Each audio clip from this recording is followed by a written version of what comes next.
A Chesterfield woman ensuring the untold stories of African Americans in the county are preserved for future generations. Diane Mallory is in the right place to make it happen. She oversees the Chesterfield Historical Society. Chesterfield reporter Desiree Montilla tells us why this is also a personal mission for Mallory. History is a record of past events, but history also informs our present and our future. This is a motto Diane Mallory holds close to her heart as the executive director of the Chesterfield Historical Society of Virginia. The Historical Society was founded almost 45 years ago, and its mission was to collect, preserve, protect the history of Chesterfield. Growing up, Mallory's passion for the past grew with a simple question. How did I get to Chesterfield County? The answer found by digging deeper into her family's roots. That Chesterfield County, Bermuda 100, was a major arrival point for enslaved Africans. And I was like, is that how my enslaved grandparents, Jane and Alexander Bow, got here in the 1800s? Through her work, Mallory continues to shine a spotlight on the county's past while highlighting the contributions of African Americans. The theme of labor is the national theme for Black History Month.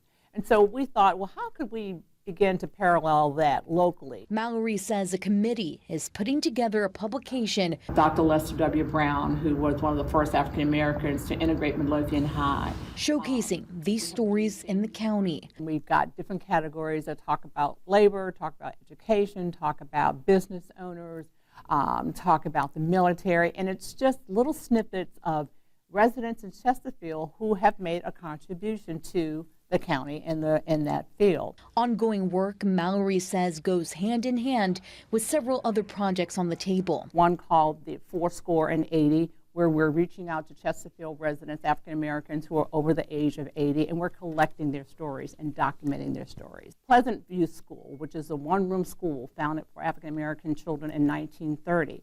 Right now, it is being, we hope to preserve it so that it becomes a living space, a learning space for people to come and hear the story of education in the county. For Mallory, the work goes beyond Black History Month, preserving these moments every day for future generations. How we begin to engage young people in these stories so that it's not just, a collection of dates and facts and figures that, I want you to know the story, because it also informs what you do and can inform what you do going forward. And making sure as many of the stories as possible are saved and told forever. It's telling those stories that have been left out.